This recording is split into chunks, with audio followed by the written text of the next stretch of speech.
Perumpamaan tentang anak yang hilang. Lukas 15 ayat 1-3 dilanjutkan ayat 11-32. Para pemungut cukai dan orang-orang berdosa biasanya datang kepada Yesus untuk mendengarkan Dia.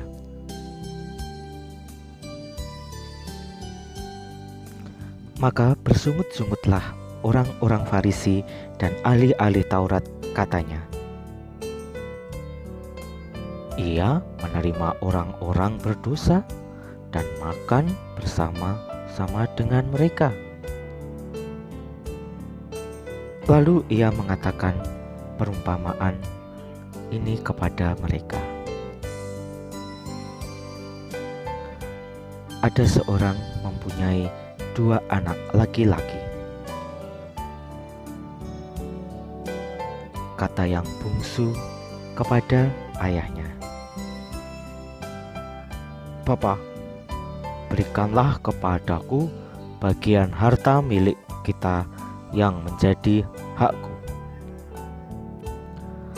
Lalu ayahnya membagi-bagikan harta kekayaan itu di antara mereka.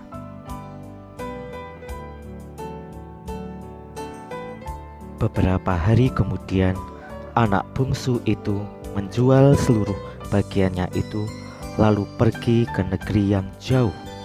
Di sana ia memboroskan harta miliknya itu dengan hidup berfoya-foya.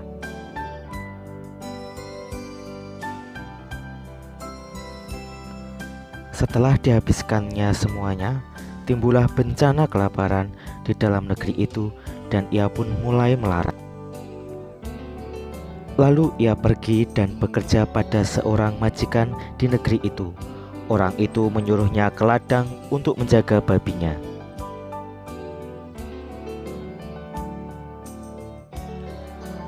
Lalu ia ingin mengisi perutnya dengan ampas yang menjadi makanan babi itu, tetapi tidak seorang pun yang memberikannya kepadanya.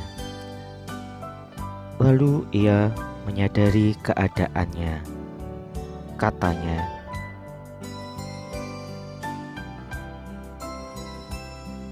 "Betapa banyaknya orang upahan Bapakku yang berlimpah-limpah makanannya, tetapi aku di sini mati kelaparan."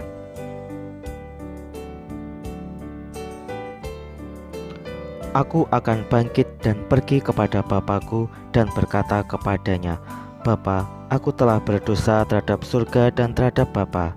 Aku tidak layak lagi disebutkan anak Bapa. Jadikanlah aku sebagai salah seorang upahan Bapa." Maka bangkitlah ia dan pergi kepada bapaknya.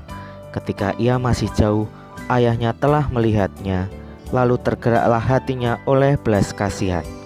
Ayahnya itu berlari mendapatkan dia, lalu merangkul dan mencium dia.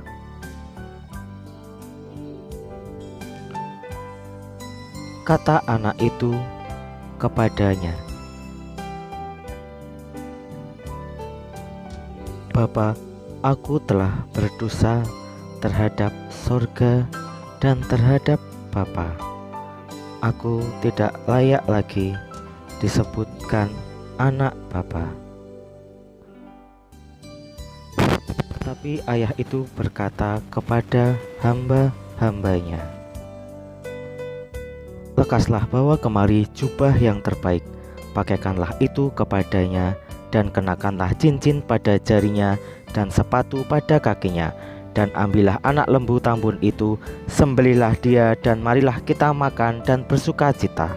Sebab anakku ini telah mati dan menjadi hidup kembali, ia telah hilang dan didapat kembali." Maka mulailah mereka bersukaria. Tetapi anaknya yang sulung berada di ladang, dan ketika ia pulang dan dekat ke rumah, ia mendengar bunyi seruling dan nyanyian tari-tarian. Lalu ia memanggil salah seorang hamba dan bertanya kepadanya, "Apa arti semuanya itu?" Jawab hamba itu, "Adikmu telah kembali, dan ayahmu telah menyembelih anak lembu tambun, karena ia mendapatkannya kembali dengan sehat." Maka marahlah anak sulung itu dan ia tidak mau masuk. Lalu ayahnya keluar dan berbicara dengan dia. Tetapi ia menjawab ayahnya, katanya,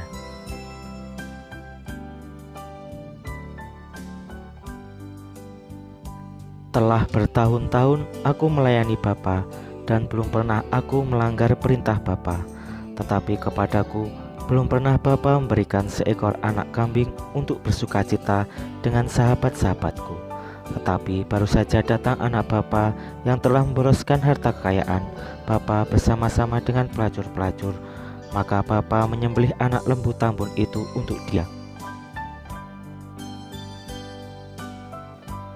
Kata ayahnya kepadanya,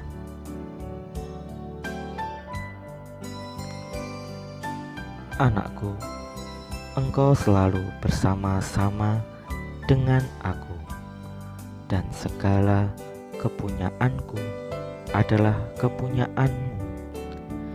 Kita patut bersuka cita dan bergembira, karena adikmu telah mati dan menjadi hidup kembali. Ia telah hilang dan didapat kembali."